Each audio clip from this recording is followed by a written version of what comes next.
In the supermarket line, my grandson humiliated me, and my daughter-in-law agreed. If you were useful, things would be different. I just cried. But when a millionaire-old flame of mine approached and held me in his strong arms, everything changed. I'm glad to have you here. Follow my story until the end and comment the city you're watching from so I can see how far my story has reached. The fluorescent lights above Lane 7 seemed harsher than usual that Tuesday afternoon. I stood there, 67 years old, clutching my worn leather purse while the cashier's fingers drummed impatiently on the counter. The total glowed on the small screen, $43.87. My heart sank as I fumbled through my wallet, knowing exactly what I would find, $26.34. That was all I had left until my Social Security check arrived in 5 days. Ma'am? The teenage cashier looked at me with barely concealed annoyance. Behind me, I could feel the line growing restless. The woman with the crying baby shifted her weight. The man in the business suit checked his watch with an exaggerated sigh. My fingers trembled as I pulled out items from my cart, trying to decide what I could live without. The arthritis medication. No, I needed that. The bread. Dean's children needed sandwiches for school. The milk. Absolutely necessary. Maybe the chicken? But Meadow had specifically asked me to make chicken soup for dinner. Grandma Viola, what's taking so long? Dean's voice cut through my panic like a knife. My 28-year-old grandson appeared beside me, his face flushed with embarrassment. He wore his expensive polo shirt and designer jeans, the ones I knew cost more than my entire monthly grocery budget. I'm sorry, honey. I'm just trying to figure out— Oh my God, seriously. Meadow materialized on my other side, her blonde highlights catching the store lights. My daughter-in-law's voice carried that familiar tone of barely restrained irritation. You're holding up the entire line because you can't afford groceries? The shame burned in my chest like acid. I felt every pair of eyes in that line boring into my back. The businessman muttered something under his breath. The woman with the baby made an exasperated sound. I just need to put a few things back, I whispered, my voice barely audible above the store's background music. Dean ran his hand through his hair, the same gesture his father used to make when frustrated. This is ridiculous. Do you see how embarrassing this is? Dean, please, I started, but Meadow cut me off. If you were useful, it would be different. Her words hit me like a physical blow. If you actually contributed something instead of just being another mouth to feed, maybe we wouldn't be in this situation. The silence that followed felt deafening. I saw the cashier's eyes widen slightly. The woman behind us made a soft sound of sympathy, but nobody said anything. Nobody defended me. Dean nodded in agreement with his wife. She's right, Grandma. You live in our house, eat our food, and we pay for everything. The least you could do is manage a simple grocery trip without making a scene. My vision blurred as tears threatened to spill over. These were the children I had helped raise. Dean, who I had rocked to sleep when he was colicky. Meadow, who I had welcomed into our family with open arms. Who I babysat for whenever they needed a night out. Who I cooked for and cleaned for without ever asking for anything in return. I'm sorry, I whispered, my voice breaking. I'll just put everything back and— Excuse me. A deep, warm voice interrupted from behind us. I believe there's been a misunderstanding. I turned, wiping my eyes quickly, and found myself looking into the kindest brown eyes I had seen in decades. The man was tall, probably around 70, with silver hair and laugh lines around his eyes. He wore a simple but well-tailored navy sweater and moved with the quiet confidence of someone who had never doubted his place in the world. There's no misunderstanding, Meadow snapped. This is a family matter. The man's gaze moved from Meadow to Dean, then settled on me with such gentleness that I felt my breath catch. Something familiar flickered in those eyes, something that made my heart skip in a way it hadn't in 45 years. Viola? His voice was soft, uncertain. Viola Monroe? My maiden name. Nobody had called me that in decades. I stared at him, taking in the strong jawline now softened by age, the way he still stood with his shoulders back, the small scar above his left eyebrow that I remembered tracing with my finger when we were both 22. Richard? The name escaped my lips in a whisper. His smile was like sunrise after the longest night. "I thought that was you." Dean and Meadow exchanged confused glances. The cashier looked between us with obvious curiosity. The entire line had gone quiet, sensing something significant happening, but not understanding what. Richard stepped forward, pulling out his wallet with practiced ease. "Let me take care of this," he said to the cashier, handing over his credit card without even looking at the total. "You don't need to," I started, but he shook his head. "I want to." His eyes never left mine. "Besides, we have 45 years of catching up to do."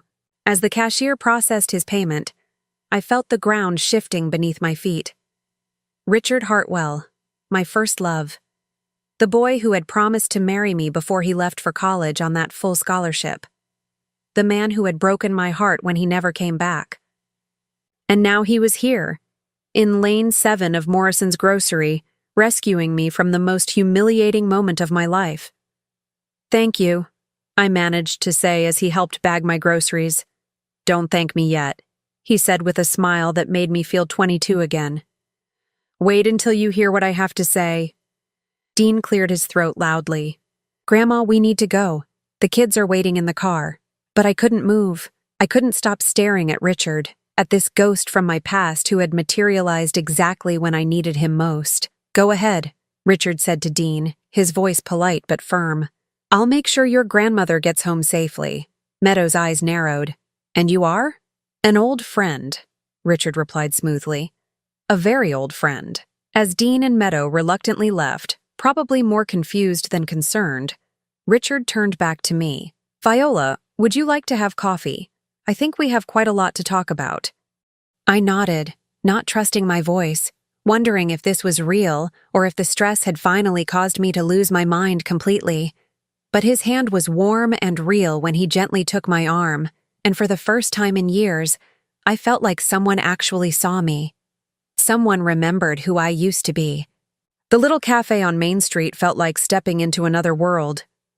Richard had chosen a corner table away from the afternoon crowd, and I found myself sitting across from him, still not quite believing this was real. He ordered coffee for both of us while I sat in stunned silence, my hands folded in my lap to stop them from shaking. "You look exactly the same," he said softly, though we both knew that wasn't true. The mirror didn't lie about the gray hair, the lines around my eyes, the way my shoulders had begun to curve inward from years of trying to make myself smaller. "Richard, I can't believe you're here." After all these years, I stopped myself. What had I thought? That he was dead? That he had forgotten me completely? Both, probably. "I know what you thought." He reached across the table and covered my hand with his. His skin was warm, marked with age spots that matched my own, but his touch still sent the same electric current through me that it had when we were young. "I thought about you every single day, Viola. Every single day for 45 years. The tears I had been holding back since the grocery store finally spilled over. Then why didn't you come back? You said you would. You promised." Richard's face crumpled with old pain. "I did come back. Christmas break of my freshman year. I drove straight to your house, had this whole speech planned about how we could make it work, how I would transfer schools to be closer to you." He paused, staring into his coffee cup. "Your mother told me you were engaged to Thomas." My heart stopped. "What?" "She said you had moved on, that you were planning a spring wedding, and that I should respect your decision and leave you alone." His voice was barely above a whisper. "She said you never wanted to see me again." The cafe seemed to spin around me. "Richard, no, that's not what happened at all. I know that now." He looked up at me, his brown eyes filled with decades of regret. "I hired a private investigator 2 years ago. I needed to find you, needed to know what really happened. That's when I learned the truth about your mother's interference. I thought about my mother, gone now for 15 years, and felt a familiar mix of love and frustration. She had never approved of Richard, thought he was too ambitious, too likely to take me away from home, but I never imagined she would lie to keep us apart. I waited for you," I whispered. "I waited until the following summer.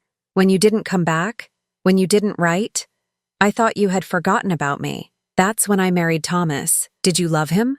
The question hung between us like a fragile thing. I considered lying, considered protecting both of us from the truth. But what was the point now? I cared for him. He was kind, stable. He offered me a good life. But love? I shook my head. No, not the way I loved you. Richard closed his eyes and took a shaky breath. I'm sorry, Viola. I'm so sorry I didn't fight harder, didn't try to reach you directly. We were kids, I said, though the words felt insufficient. We believed what the adults told us. Maybe, but I should have known better. I should have known you would never just forget about us. He squeezed my hand. When I found out the truth, I immediately started looking for you. That's when I learned about Thomas passing 5 years ago. I'm sorry for your loss. I nodded, remembering Thomas's quiet death after a brief illness. He had been a good husband, a good father to our son Michael. But our marriage had been like a gentle stream compared to the wild river that Richard and I had shared in our youth. What about you? I asked. Did you marry? I did. Margaret was wonderful. We had 2 children together, built a good life. She passed 3 years ago after a long battle with cancer. His voice carried the weight of genuine grief. But Viola, I need you to know something. I loved Margaret, truly I did. But you were the great love of my life. You were the one that got away. And I never stopped wondering what if. The confession hung between us, raw and honest and 45 years too late. I felt something inside me that had been dormant for decades begin to stir back to life. Tell me about your family, Richard said gently. Your son, your grandchildren. The question brought me crashing back to reality. Michael died in a car accident 8 years ago. Dean is actually his son. After Michael died, I moved in with Dean and Meadow to help with the children. And how has that been? I hesitated, not sure how to explain the slow erosion of my dignity, the way I had become invisible in my own grandson's house. It's been challenging. Richard's expression darkened. What I witnessed at the store today? That wasn't challenging. That was cruel. Fresh tears sprang to my eyes. They're not bad people. They're just stressed, young. They have their own lives, their own problems. I try not to be a burden. Viola, Richard's voice was firm. You are not a burden. You should never have to feel grateful for basic human decency from your own family. But where else would I go? I don't have any money of my own. My Social Security barely covers my medications. I clean their house, watch their children, cook their meals. It's the least I can do since they provide me with a roof over my head. You're not their housekeeper, Richard said, his voice rising slightly before he caught himself and lowered it again. You're their grandmother. You should be treasured, respected, cherished, not treated like an inconvenience. I looked at this man who had loved me once, who was looking at me now like I still mattered, and felt something break open inside my chest. When was the last time someone had spoken to me with such respect? When was the last time someone had looked at me and seen a person worth fighting for? Richard, I should go. They'll be wondering where I am. Will they? He asked quietly. Or will they be relieved to have you out of their hair for a few hours? The truth of his words hit me like a slap. I thought about Dean and Meadow at home, probably grateful for the peace and quiet, not having to listen to my cautious footsteps or worry about me getting underfoot. I've built a good life, Viola, Richard continued. I retired early from my business. I'm comfortable, more than comfortable actually. I have a nice house, financial security, and for the first time in 3 years, I have hope again. What kind of business? A small smile played at the corners of his mouth. Grocery stores, actually. I own a small chain throughout the region. Morrison's, where we met again today, is one of mine. My eyes widened. You own Morrison's? Among others, but that's not important right now. What's important is that I found you again, and I'm not going to let you disappear from my life a second time. He leaned forward, his eyes intense. Viola, I know this is crazy. I know we're not the same people we were 45 years ago, but would you consider having dinner with me tomorrow night? Just dinner? Just 2 old friends catching up? I thought about my empty evening ahead, about sitting in my small room in Dean's house, trying to stay quiet so I wouldn't disturb anyone. Then I looked at Richard, at this miracle of a second chance, and felt something I hadn't experienced in years. I felt alive. "I'd like that very much," I said. His smile could have lit up the entire cafe. "Good. Because I have a feeling our story isn't over yet. In fact, I think it might just be beginning." Dinner with Richard felt like stepping into a dream I had forgotten I was allowed to have. He picked me up in his silver sedan, opening the car door for me like we were teenagers again.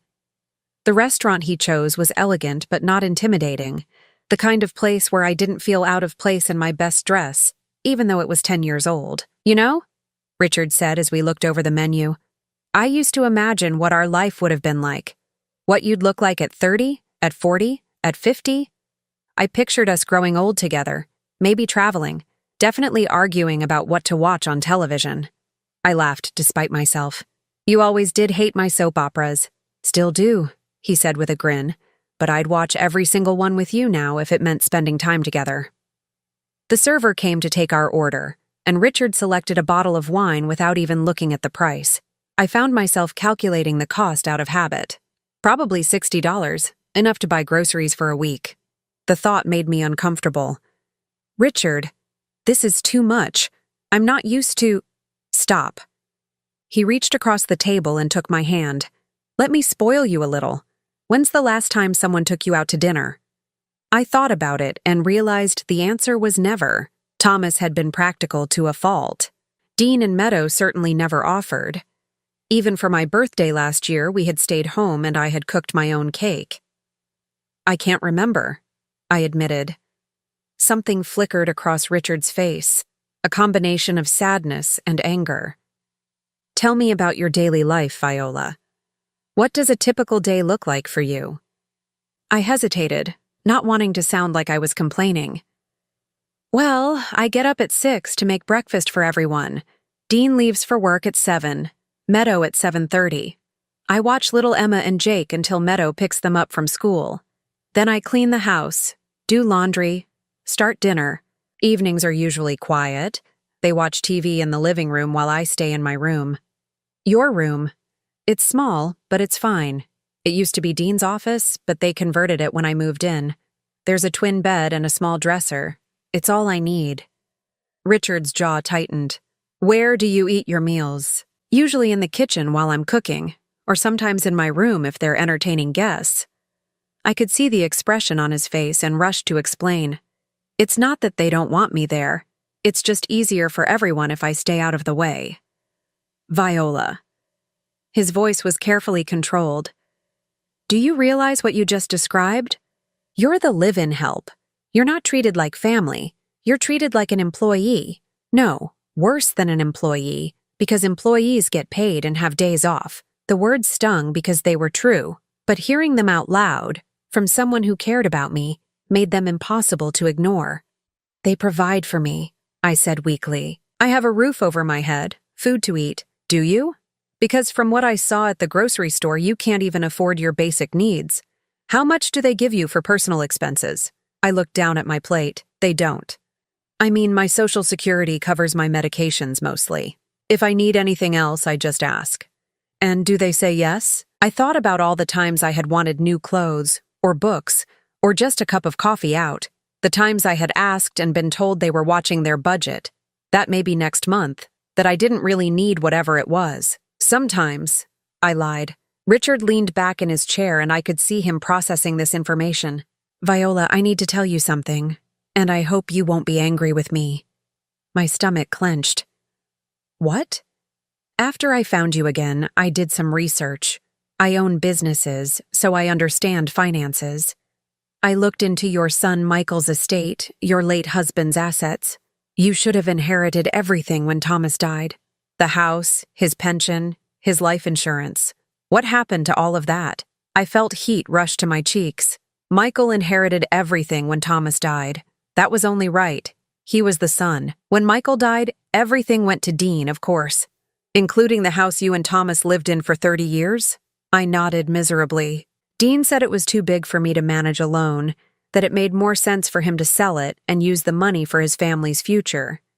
He said I could live with them instead. "And you agreed to this?" "What choice did I have?" I couldn't afford to keep the house on my own, and Dean was offering me a place to live. It seemed like the practical thing to do. Richard was quiet for a long moment. Viola, that house was sold for $450,000. Thomas's life insurance was another $200,000. His pension should have provided you with a comfortable income for life. The room seemed to tilt. How do you know all this? Public records? Insurance filings? It's not hard to find if you know where to look. His voice was gentle but firm. You were entitled to at least half of everything, even if Michael inherited first. And when Michael died, you should have been provided for. But Dean is Michael's son. He should inherit his father's estate. Yes, but not at the expense of leaving his grandmother destitute. There are ways to handle these things that protect everyone. Richard reached for my hand again. Viola, I think you've been taken advantage of. I think Dean and Meadow convinced you to give up your financial security in exchange for a promise of care that they're not honoring. The words hit me like physical blows. You're saying they stole from me? I'm saying they manipulated you into giving up what was rightfully yours. And now they're treating you like a burden instead of recognizing that you're the one who sacrificed for them. I pulled my hand away, suddenly feeling overwhelmed. Richard, I can't think about this right now. It's too much. I know.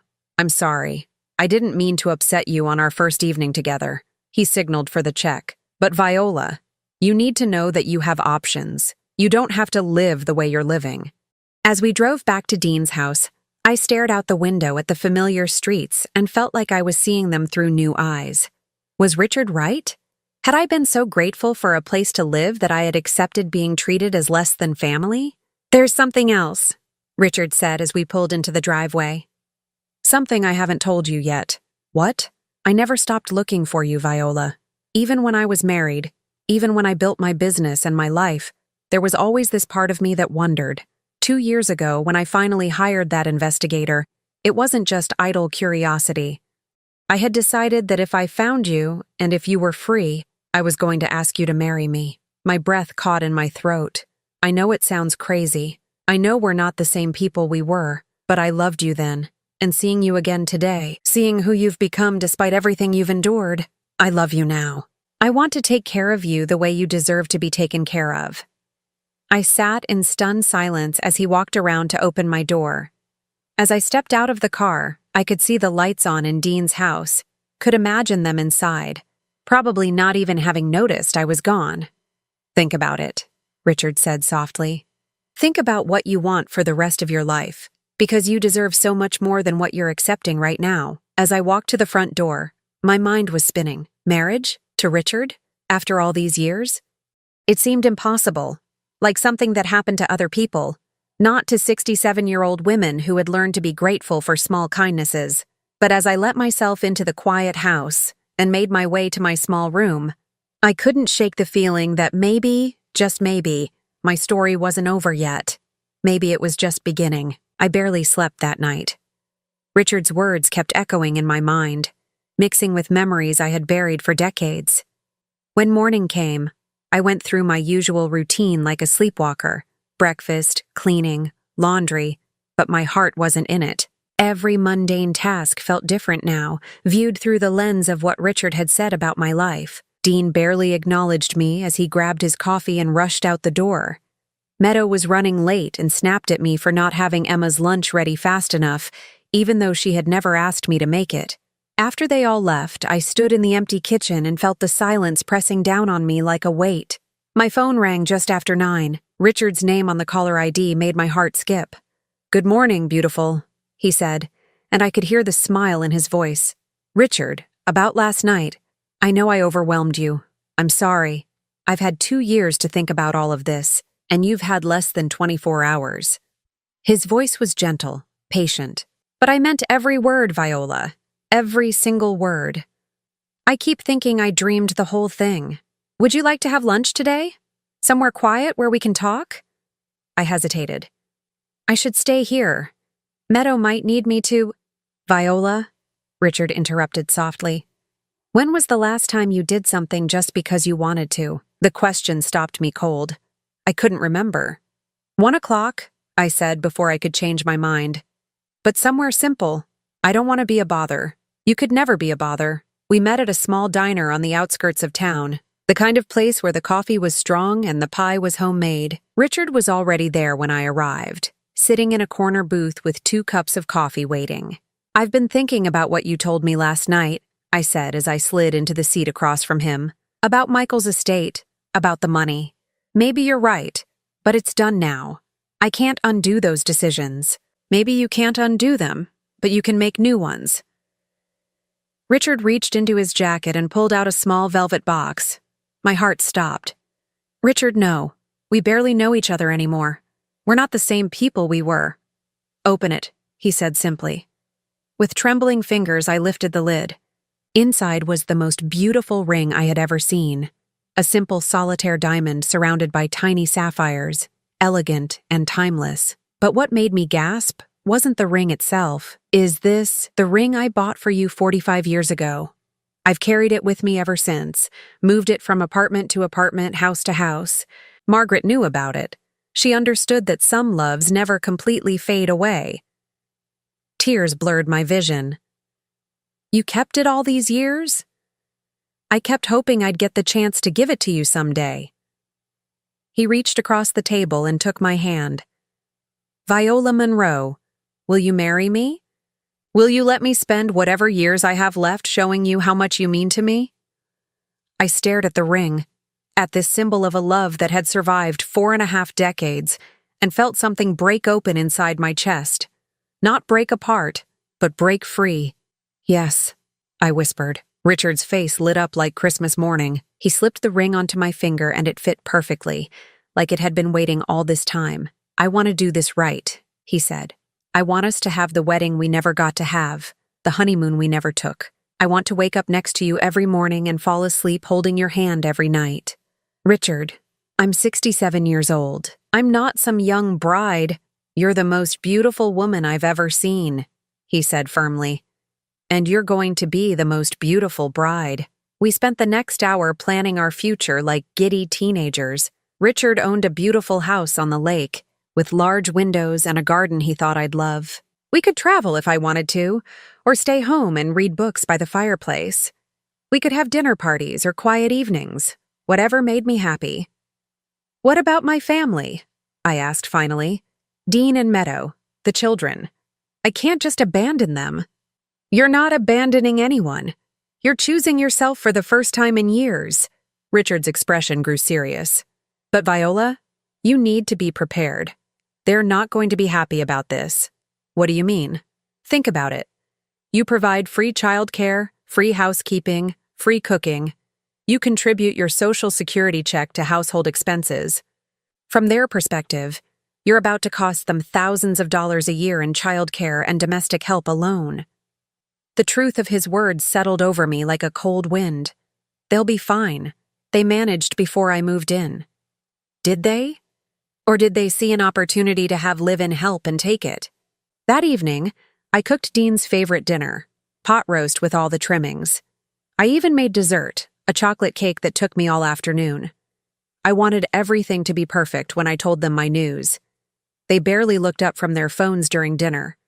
Little Emma chattered about her day at school, but the adults were absorbed in their devices. Finally, as I served the cake, I cleared my throat. "I have something to tell you all," I said, my voice shaking slightly. Dean glanced up with mild interest. Meadow didn't even look up from her phone. "I'm getting married," I said. The silence that followed was deafening.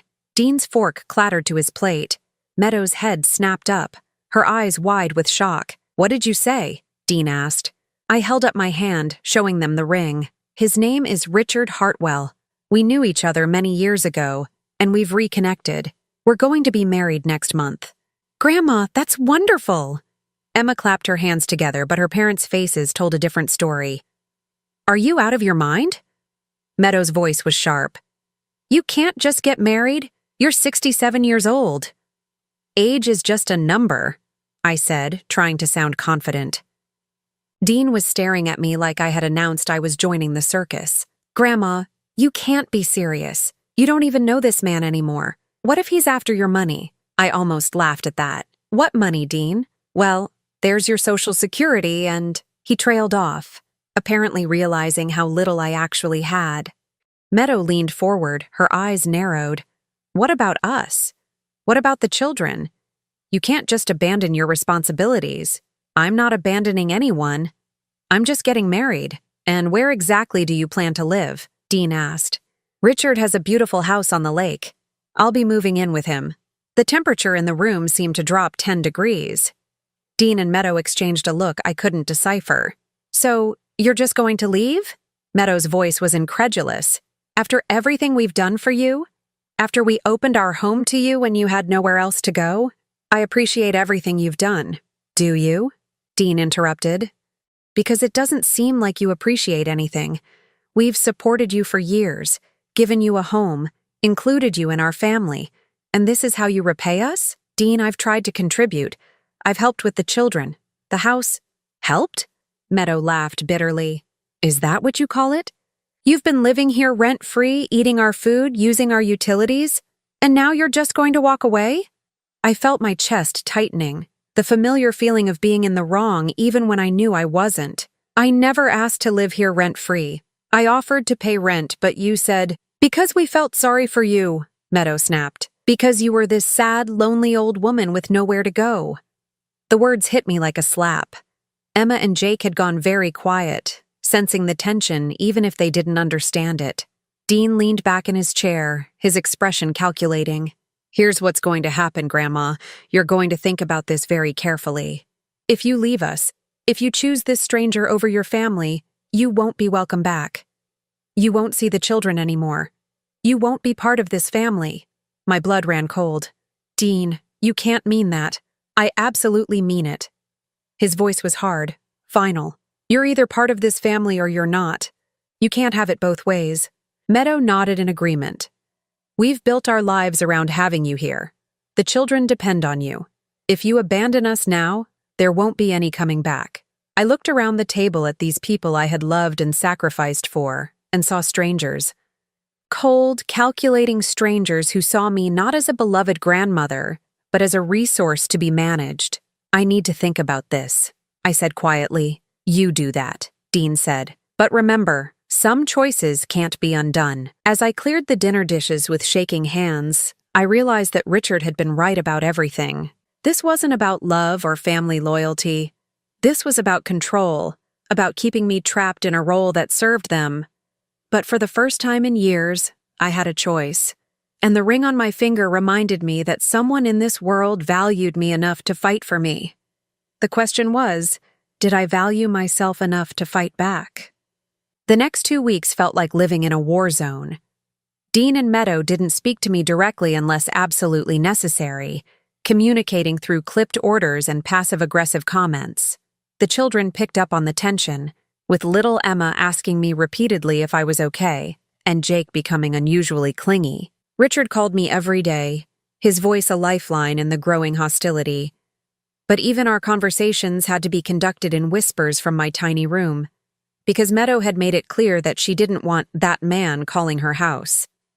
Just leave, Richard urged me during one particularly difficult call. Pack your things and come stay with me. We can sort everything else out later. I can't abandon the children like that, I whispered back. Emma's only 7. She won't understand why I suddenly disappeared. And what about you? What about what you understand? His voice was gentle but firm. Viola, they're using your love for those children to keep you trapped. Deep down, I knew he was right. But knowing something intellectually and feeling it emotionally were two different things. These children had been my world for the past 8 years. The thought of not tucking Emma in at night or helping Jake with his homework made my chest ache. The breaking point came on a rainy Thursday evening. Dean's boss and his wife were coming for dinner, an important evening that could affect Dean's chances for promotion. Meadow had been planning it for weeks, and I had spent the entire day preparing. The house was spotless, the table set with the good china, and I had made a 3-course meal that would have impressed a restaurant critic. I had just finished plating the appetizers when Meadow appeared in the kitchen, wearing a beautiful black dress I had never seen before. I need you to eat in your room tonight, she said without preamble. I looked up from the canapes I was arranging. What? Jim and Susan don't need to know about our family situation. It's complicated enough without having to explain why Dean's grandmother lives with us. The words stung, but I tried to stay calm. I could just introduce myself as Dean's grandmother. I don't have to mention living here. Meadow's expression hardened. Viola, I'm not asking. I'm telling you. You're going to take a plate to your room and stay there until they leave. But I cooked this entire meal. Yes, and we appreciate that. But this dinner is important for Dean's career, and we can't afford any complications. I felt something crack inside my chest. Complications? Is that what I am? Don't be dramatic. You know what I mean. But I did know what she meant. And that was the problem. I was an embarrassment. A burden they had to hide from their important friends. 20 minutes later, I sat on my narrow bed with a plate of food in my lap, listening to the sounds of laughter and conversation coming from the dining room. The food I had spent all day preparing, the table I had set so carefully, the atmosphere I had created, none of it included me. I could hear Meadow telling Susan about the recipe for the herb-crusted salmon, taking credit for a dish I had perfected over years of practice. I heard Dean laughing at his boss's jokes, probably hoping for that promotion that my absence was supposed to help secure. When Emma knocked softly on my door an hour later, I had been sitting in the dark, staring at my untouched dinner. Grandma Viola? Why aren't you eating with us? I opened the door to find her standing there in her pajamas, her young face creased with confusion. Mommy said you weren't feeling well, but you seem okay to me. I knelt down to her level, forcing a smile. I am okay, sweetheart. I just thought the grown-ups might want some time to talk about boring work stuff. Emma studied my face with the uncanny perception that children sometimes possess.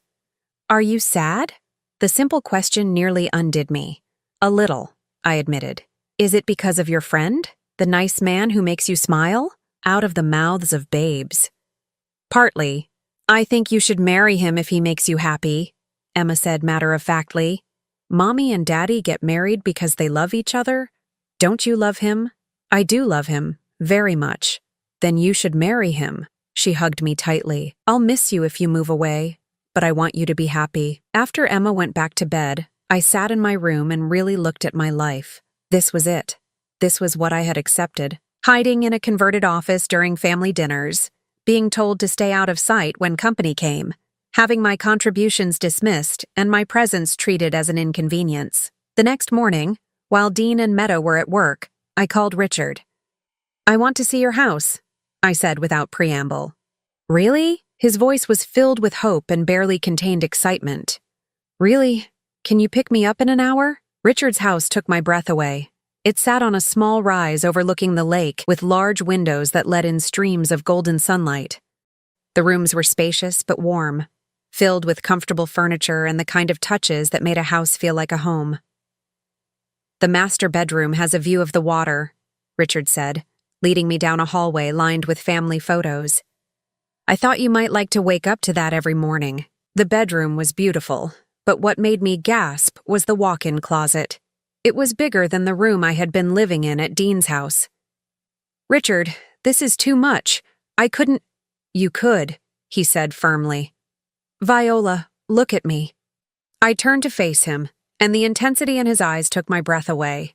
I've spent 45 years regretting letting you go once. I'm not going to let anyone, not Dean, not Meadow, not anyone, make you feel like you don't deserve to be treasured. You deserve this house, this life, this love, and I deserve the chance to give it to you. That afternoon, we drove to the courthouse and applied for our marriage license. The clerk, a woman about my age, smiled warmly as we filled out the paperwork. How long have you two been together? She asked. 45 years, Richard answered without hesitation, with a brief intermission. When we got back to Dean's house, I found them both waiting in the living room. Their expressions were thunderous. We need to talk, Dean said the moment I walked through the door. I sat down across from them, my hands folded in my lap, and waited. Mrs. Peterson from next door saw you leaving with that man today, Meadow said. She said you were gone for hours. I was. Richard showed me his house. So, you're really going through with this insanity? Dean's voice was cold. I'm going through with getting married, yes. Fine. Meadow stood up, her face flushed with anger. But don't expect us to pretend this is some fairy tale romance. You're a foolish old woman who's being taken advantage of by a man who probably has a dozen other lonely widows on the hook. The cruelty of the words hit me like a physical blow. Meadow. No, let me finish. Her voice rose. You've lived in our house rent-free for 8 years. We've fed you, clothed you, included you in our family, and this is how you repay us? By running off with the first man who pays attention to you? That's not fair. Fair, Dean laughed bitterly. You want to talk about fair? Fair would be you contributing something meaningful to this household instead of being dead weight. Fair would be you putting family first instead of chasing some ridiculous romantic fantasy. Something inside me snapped. The years of biting my tongue, of accepting blame that wasn't mine, of being grateful for scraps of affection, it all came crashing down at once. Dead weight? My voice was quiet, but it carried a steel I didn't know I possessed. I've been your unpaid housekeeper, nanny, and cook for 8 years. I've contributed my Social Security check to household expenses while living in a room the size of a closet. I've asked for nothing and given everything. Oh, please! Meadow rolled her eyes. You've had a free ride? Free ride? I stood up, my whole body shaking with suppressed rage. I gave up my home, my independence, my dignity to help you. I've watched your children while you went out, cleaned up your messes, cooked your meals, and what have I gotten in return? To be hidden away when company comes? To be told I'm a burden? To be made to feel grateful for basic human decency? Dean's face was red with anger. If you're so miserable here, then leave. But don't expect to come crawling back when your Prince Charming shows his true colors. And don't expect to see these children again, Meadow added viciously. If you choose some stranger over your family, then you're not family anymore. The threat was meant to bring me to my knees, to make me beg for forgiveness and promise to stay. Instead, I felt a strange sense of clarity wash over me. You're right, I said calmly. I'm choosing dignity over degradation. I'm choosing love over manipulation. And I'm choosing a man who values me over people who see me as nothing more than free labor. I walked toward my room, then turned back to face them one last time. I'll be packed and gone by tomorrow evening. And you're also right about one thing. Some choices can't be undone. You've shown me exactly who you are, and I won't forget it. As I closed my bedroom door behind me, I heard Meadow's voice, shrill with panic. She's bluffing. She'll never actually leave. But as I pulled my suitcase from under the bed and began folding my few belongings, I knew she was wrong. I wasn't bluffing anymore. I was finally choosing myself. Richard arrived at 5 o'clock sharp the next evening, just as I had asked. I was sitting on the front steps with my 2 suitcases beside me, wearing the blue dress he had complimented on our first dinner together. The house behind me was conspicuously quiet. Dean and Meadow were making a point of not being present for my departure. Ready? Richard asked gently, taking my bags without a word about how few possessions I was taking with me. More than ready, I said, and meant it. As we drove away from the house where I had spent 8 years making myself smaller and smaller, I felt something I hadn't experienced in decades. Freedom. Not the scary kind of freedom that comes from having nowhere to go, but the exhilarating kind that comes from choosing your own path. Any regrets? Richard asked as we pulled into his driveway. I thought about Emma's sweet face, about Jake's shy hugs, about the years I had invested in trying to be the grandmother they needed, about leaving the children. Yes, about leaving Dean and Meadow. I shook my head. Not one. Richard's house, our house now, welcomed me like an old friend. He had prepared the guest room for me, understanding without being told that we would take things slowly, rebuild our relationship with the patience and care it deserved. I have something to show you, he said, after we had brought my bags inside. He led me to a room I hadn't seen during my first visit. A bright, airy space with built-in bookshelves and a comfortable reading chair positioned to catch the morning light. I thought this could be your study, he said. A place where you can read, or write, or just think. A room that's entirely yours. I touched the smooth wood of the empty bookshelves, imagining them filled with stories and dreams I had put aside for too long. It's perfect. There's one more thing, Richard reached into his pocket and pulled out a bank card. "I've opened an account for you. There's $10,000 in it to start. Money for clothes, books, whatever you need or want. It's yours. No questions asked." I stared at the card, overwhelmed. "Richard, I can't." "You can and you will." His voice was firm but kind.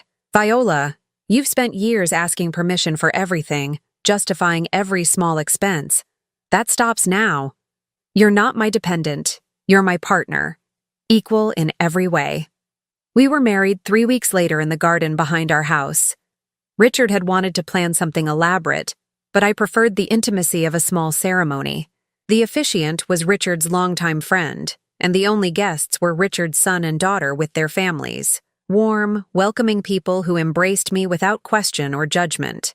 I wore a cream-colored dress that Richard had insisted on buying for me, and carried a bouquet of gardenias from our own garden. As I walked down the small aisle created by chairs arranged on the lawn, I caught sight of my reflection in the living room window and barely recognized myself. I looked radiant, alive in a way I hadn't been in years. "You look beautiful," Richard whispered as I joined him at the improvised altar. "I feel beautiful," I whispered back, and realized it was true. The ceremony was simple but profound.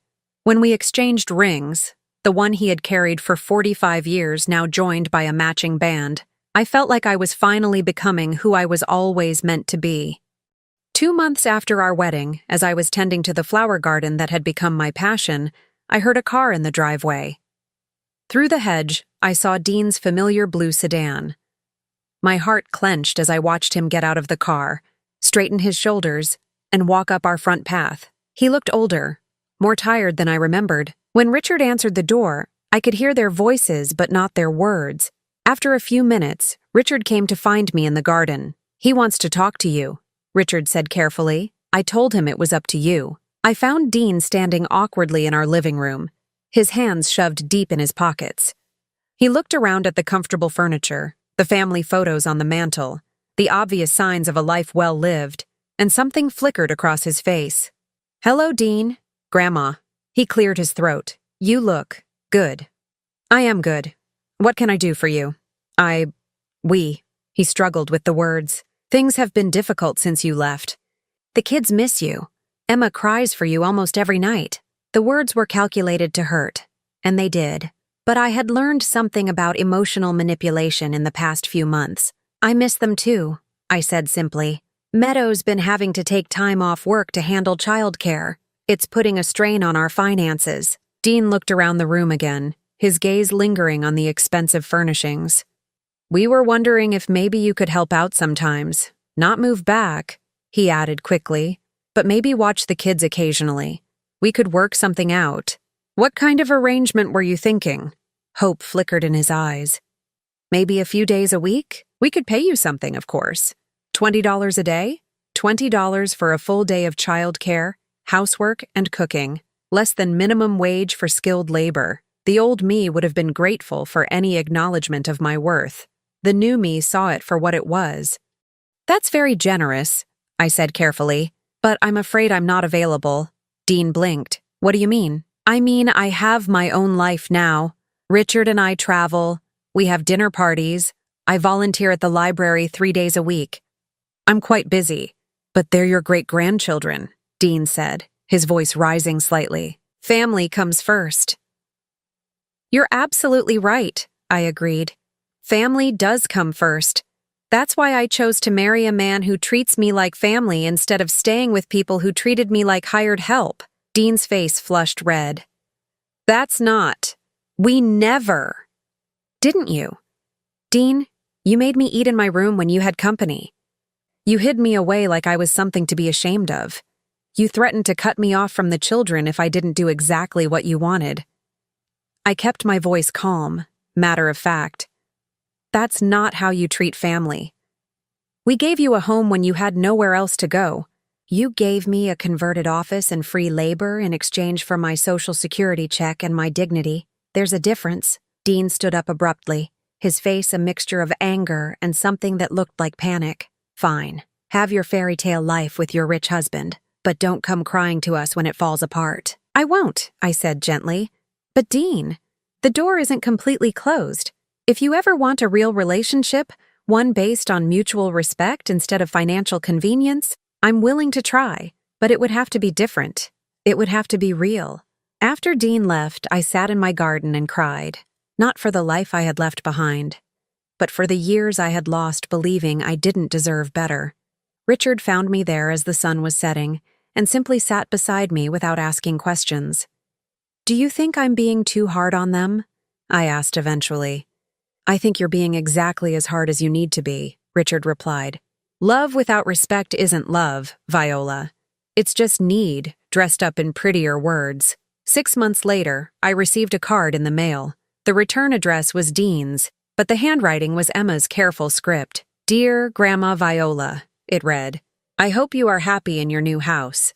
I miss you very much. Daddy says maybe we can visit you sometime if you want. I would like that. Love, Emma." I showed the card to Richard over breakfast. "What do you think?" he asked. "I think maybe Emma is ready for a real relationship with her great-grandmother," I said. "One where I'm not hiding in the kitchen or staying out of the way. And if Dean and Meadow aren't ready for that, then that's their choice to make." I tucked the card into the pocket of my robe, close to my heart. "But I'm not going back to being invisible. Not for anyone." That afternoon, I called Dean's house. Emma answered, her voice bright with excitement when she heard my voice. "Grandma Viola, are you calling to invite us to visit?" "I am, sweetheart, but only if your parents understand that this is my home, and I won't be hiding in the kitchen or staying out of the way. Can you ask them if they're willing to visit me as I am now, not as I used to be?" There was a pause, then muffled conversation. Finally, Dean's voice came on the line. "Grandma, Emma says you want us to visit." "I do. But I need you to understand something, Dean. I'm not the same woman who lived in your house. I have a voice now, and I plan to use it.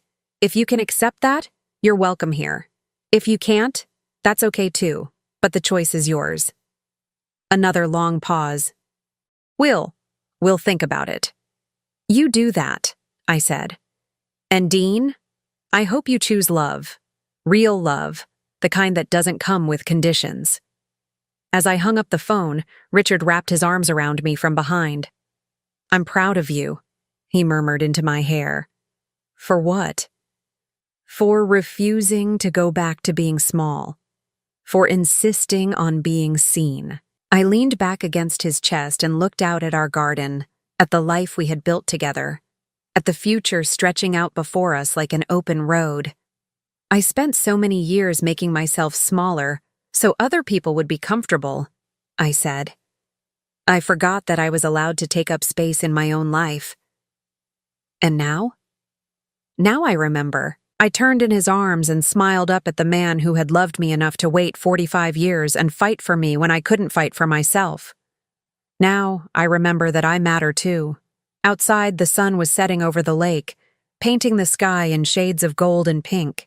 Inside, I was finally, completely home. Now I'm curious about you who listened to my story. What would you do if you were in my place? Have you ever been through something similar? Comment below, and meanwhile, I'm leaving on the final screen 2 other stories that are channel favorites, and they will definitely surprise you. Thank you for watching until here.